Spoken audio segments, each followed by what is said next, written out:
E aí, tudo bem? Como é que você tá? Se você tá vendo esse vídeo ou ouvindo esse áudio, é porque de alguma forma a nossa mensagem chegou até você. Então eu quero te pedir pra você se inscrever no nosso canal e também deixar a sua curtida nesse vídeo, porque isso nos ajuda a impulsionar a mensagem de Cristo. Agora a mensagem será liberada, que Deus te abençoe e a gente se vê por aí. Valeu!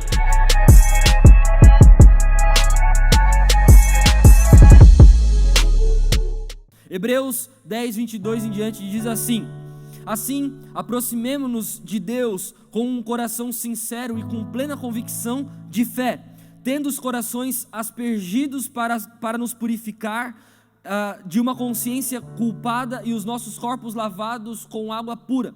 Apeguemo-nos com firmeza à esperança que professamos, pois aquele que prometeu é fiel. E consideremos uns aos outros para nos incentivarmos ao amor e às boas obras. Não deixemos de nos reunir como igreja, segundo o costume de alguns, mas procuremos nos encorajar uns aos outros, ainda mais quando vocês veem que se aproxima o dia. Pai, nós estamos na sua presença nessa noite, Senhor, buscando por uma revelação da sua palavra, buscando por uma clareza, Pai, da sua palavra. Nesses dias, tantos temas são abordados pela sociedade, tantos temas são pautas pelo mundo afora, e esse tema não é diferente. Por isso que nós apresentamos esse tema, Senhor, à luz das Tuas Escrituras, as Tuas palavras, Senhor, que para nós são diretivas, as Suas palavras que para nós são um norte para a nossa vida. A nossa oração, Pai, é que o Senhor nos conduza pela Sua palavra, nos conduza, Senhor, no Teu caminho. Essa é a nossa oração em nome de Jesus, amém e amém. Amém, gente? Bom, esse tema é um tema muito importante, um tema muito relevante, um tema muito falado, um tema muito comentado, um tema que muita gente fala, pouca gente sabe e muita gente está querendo seguir esses temas, apoiar essas pautas. Nós vamos falar sobre isso nessa noite. Então eu quero dividir essa palavra com você em dois temas, em dois pedaços.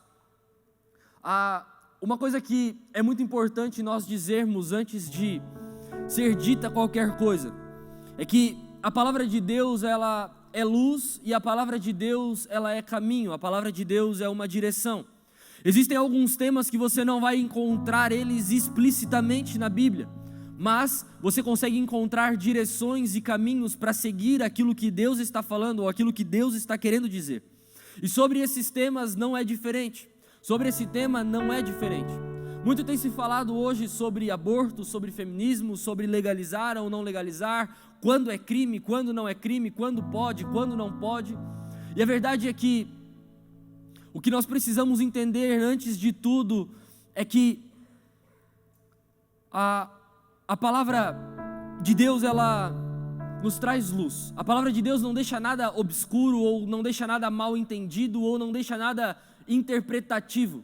A palavra de Deus, ela é reveladora. A palavra de Deus, ela se revela a nós todos os dias, todas as horas, todos os momentos. É por isso que há mais de 2000 anos é pregada a mesma Bíblia, e todos os dias, se você for ler o mesmo capítulo e o mesmo versículo, você vai encontrar algo diferente, porque é uma palavra revelada, é uma palavra que você lê com o autor do lado, você lê com Deus do seu lado. E quando nós falamos sobre feminismo dentro da igreja, quando nós falamos sobre feminismo na sociedade, quando nós falamos sobre feminismo no lugar em que nós estamos vivendo, nós vemos um movimento feminista se levantando em todos os lugares.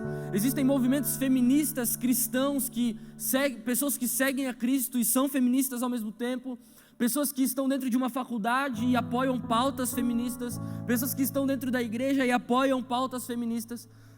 Deixa eu te falar uma coisa aí agora, principalmente para os meninos. Muitas vezes, e na maioria delas, o movimento feminista é um grito por conta de uma sociedade com homens frouxos.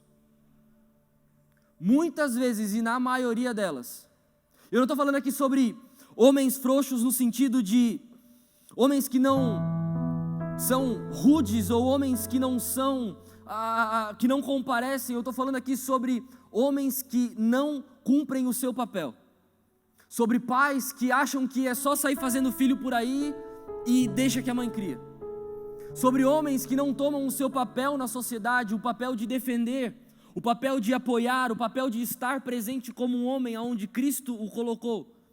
E por conta desses homens frouxos que estão sendo gerados por uma sociedade líquida, as mulheres estão tomando a frente de muitos lugares, e isso é ótimo, isso é incrível.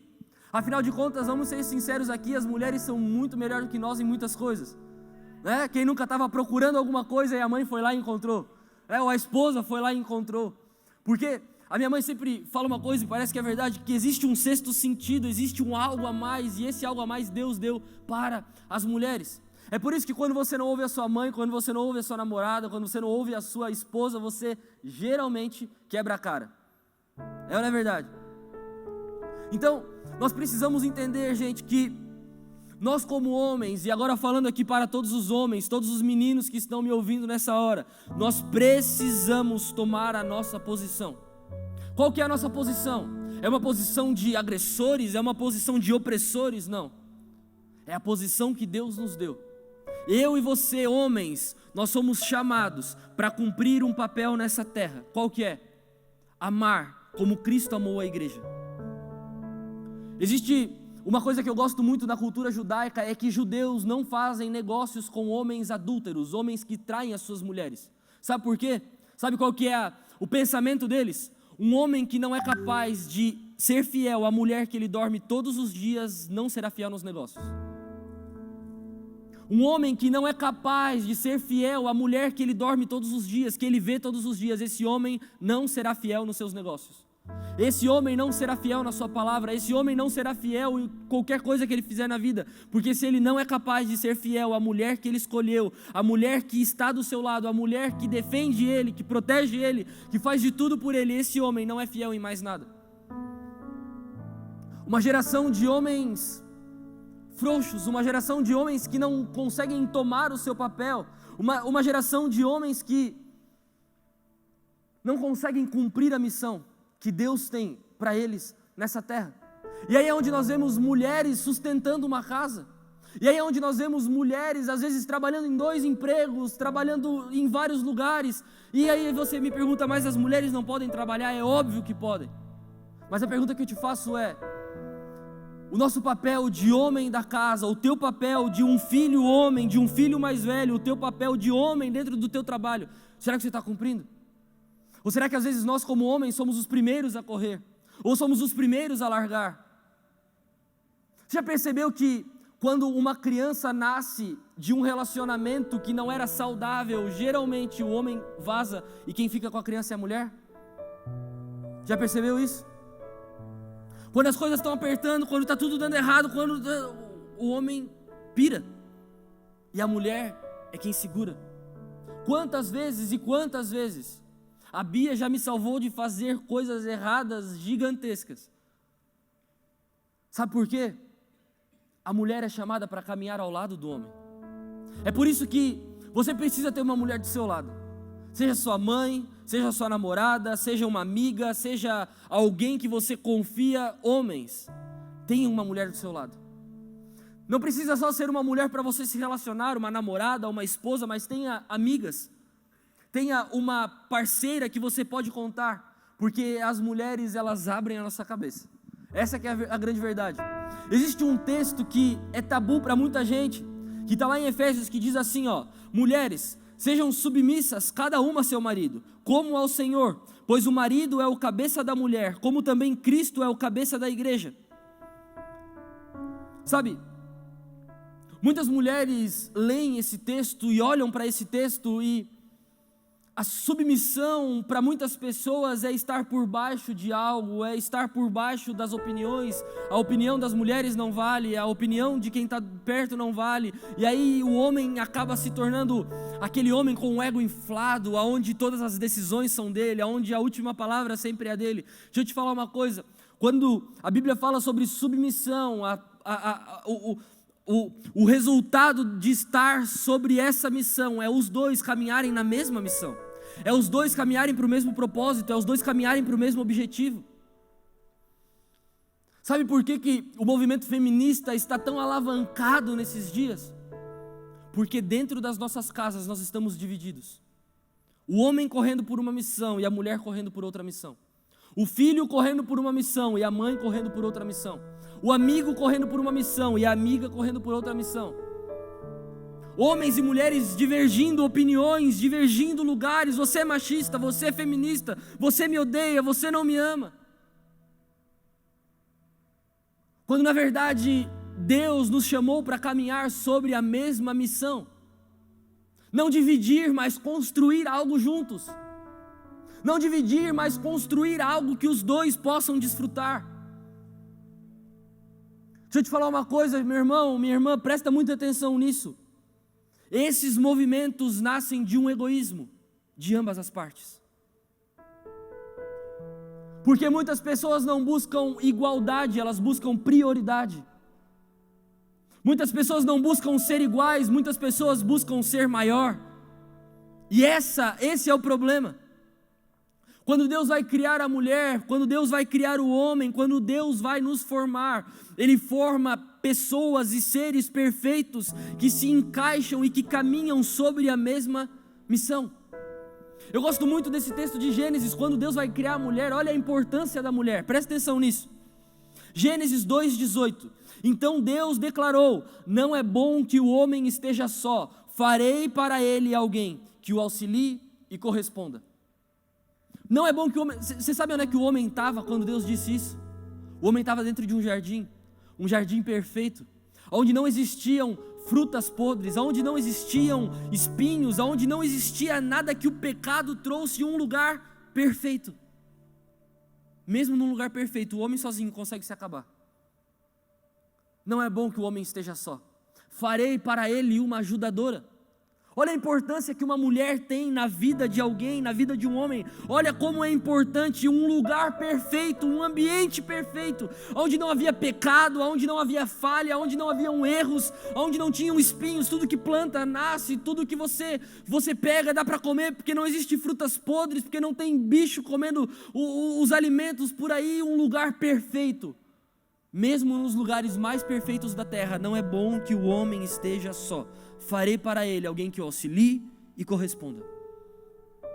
Você consegue entender a importância da mulher na sociedade?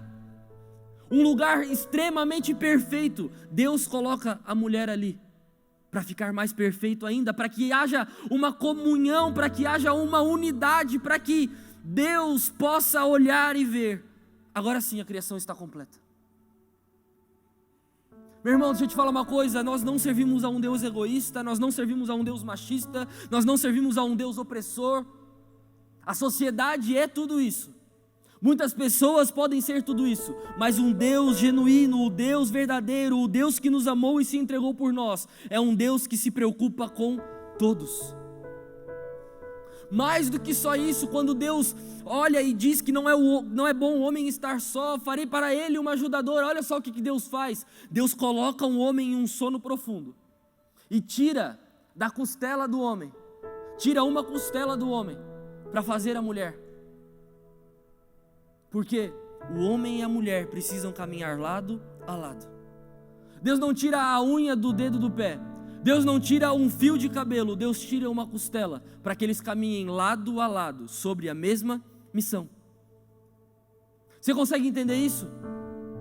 Se nós entendermos isso, meu irmão, se nós entendermos que todos nós estamos sobre a mesma missão, essa não é uma palavra somente para casais, para homens e mulheres que estão em um relacionamento, é para homens que não conseguem aceitar que mulheres tomem alguns papéis na sociedade, meu irmão. Deixa eu te falar uma coisa, o que você pode fazer, uma mulher também pode fazer, sabe, deixa eu te mostrar uma coisa, existem coisas específicas para cada pessoa, existem lugares específicos para cada pessoa, mas todos nós estamos caminhando sobre a mesma missão, lado a lado. Deus tirou a costela do homem para gerar a mulher, porque todos nós somos criaturas feitas por Deus, formados à imagem e semelhança dele, para caminhar lado a lado sobre a mesma missão.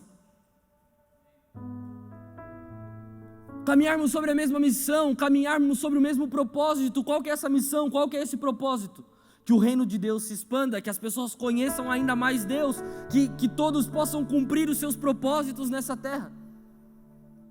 E desse pensamento, de um pensamento egoísta, de um pensamento egocêntrico, de um pensamento separatista, desse pensamento nascem ideologias, como por exemplo, a ideologia do aborto. Como, por exemplo, a ideologia do meu corpo, minhas regras. Como, por exemplo, a ideologia do que eu faço o que eu quiser com o meu corpo. Como, por exemplo, a ideologia de que ninguém manda em mim e eu não estou nem aí porque os outros pensam, porque os outros falam, eu faço o que eu quiser, afinal de contas, meu corpo, minhas regras. Deixa eu te falar uma coisa, presta muita atenção nisso. Quando uma mulher, ela vai dar à luz a um filho, quando uma mulher vai dar à luz a uma criança, meu irmão, esse é o dom mais perfeito de Deus. Essa semana eu tive uma experiência absurda. Eu fui pregar em um lar de idosos e eu estava conversando, preguei e uma senhora no final daquele momento de reunião me chamou e disse: Pastor Pedro, eu preciso falar com o senhor. Eu disse: pois não, vamos conversar. Ela já tinha mais de 80 anos, estava super bem, super saudável, e ela chorando, ela começou a dizer: eu preciso abrir o meu coração contigo, eu preciso contar algo muito errado que eu fiz. E aí eu: pois não, fala por favor, vamos conversar. E ela disse: no ano de 1964,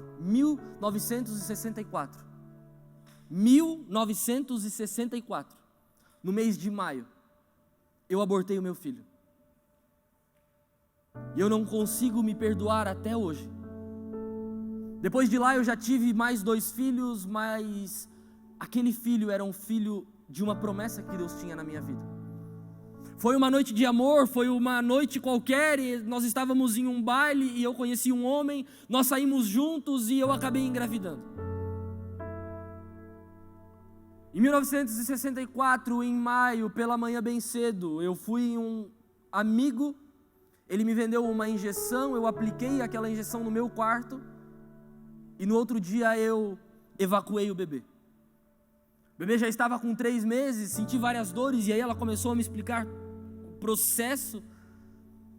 E ela, com os olhos cheios de lágrima, ela me olha e diz: todos os dias eu me lembro da dor que ele sentiu, porque ele estava vivo, eu sentia ele mexer. Eu disse para ela: a senhora quer pregar sábado? Sabe, meu irmão, deixa eu te falar uma coisa.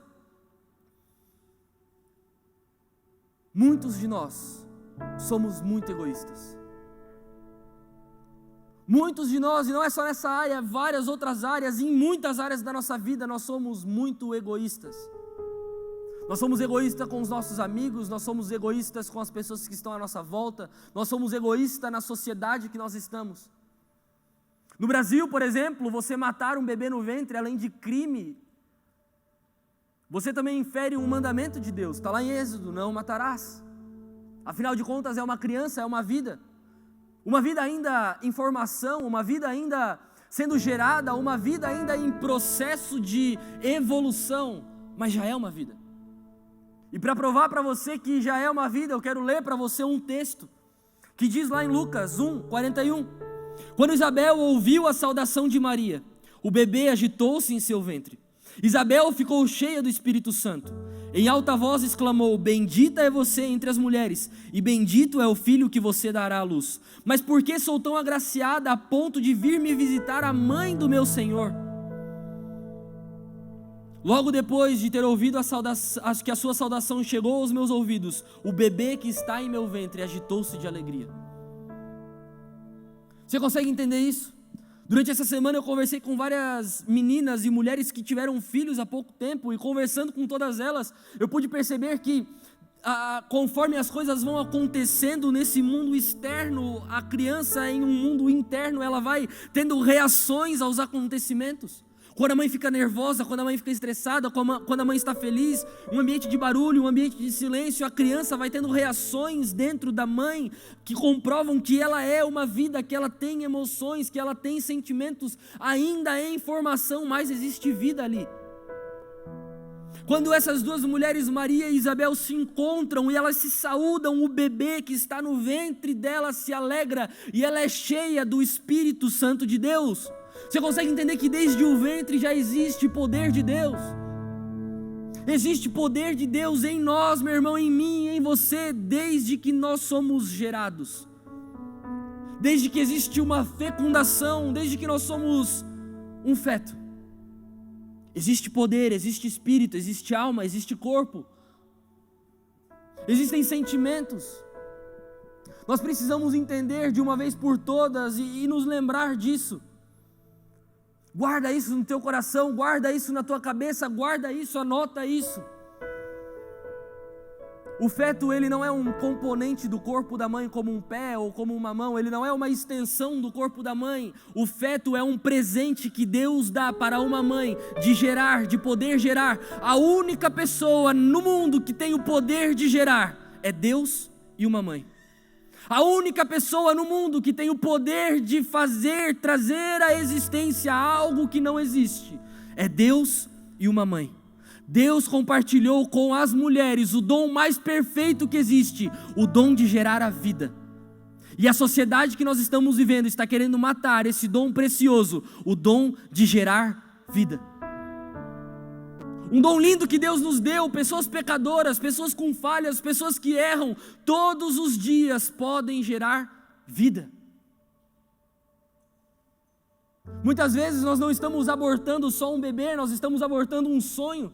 Nós estamos abortando talvez um propósito de Deus na nossa vida. Nós estamos abortando a missão que Deus tem para a nossa vida. Sabe por quê? Porque nós somos egoístas. Porque nós olhamos para nós, porque nós olhamos para os nossos achismos, porque nós olhamos para as nossas opiniões. Deixa eu te falar uma coisa, meu irmão. No mundo de hoje, no mundo que nós estamos vivendo, nós estamos cometendo um erro gravíssimo. Nós estamos coisificando a vida está deixando de ser vida e está virando uma coisa. Porque eu não quero entregar o meu celular, eu perco a minha vida. Porque eu não quero entregar o meu carro, eu perco a minha vida. Porque eu não quero votar no candidato A ou no candidato B, eu perco a minha vida. Porque a vida está se tornando uma coisa. Nós estamos coisificando algo que não é uma coisa, algo que é dom gratuito de Deus. A pergunta que eu te faço é: quanto você pagou pela tua vida? Talvez você seja um acidente. Talvez, quem sabe, a sua mãe até pensou em te abortar. Talvez a sua mãe até pensou em te tirar e te matar dentro do ventre. Sabe por quê? No mundo de hoje, o ambiente mais seguro para uma criança, que é o ventre da mãe, está se tornando um lugar de tortura. Mães que, ao invés de gerar e cuidar, estão se tornando torturadoras. Por quê? Nós estamos coisificando a vida. Quanto você pagou pela tua vida? Eu não paguei nada pela minha, eu nem merecia a vida que eu tenho. É dom gratuito de Deus. O único que poderia tirar a nossa vida, resolveu dar a sua vida ao nosso favor. Por que a gente acha que pode tirar a vida dos outros? Seja por uma opinião adversa, seja por coisas que nós não nos coincidimos, seja porque você acha uma coisa e o outro acha outra, um vota no candidato A, o outro vota no candidato B, nós estamos coisificando a vida, e o único que poderia tirar a nossa vida se esvaziou de si mesmo e deu a sua vida por favor de nós. E aí? A vida é um presente, é uma dádiva, ninguém paga por ela, ninguém pode tirar ela, ninguém pode roubar ela. Mas nós estamos cometendo um erro gravíssimo, a nossa vida está se tornando uma coisa.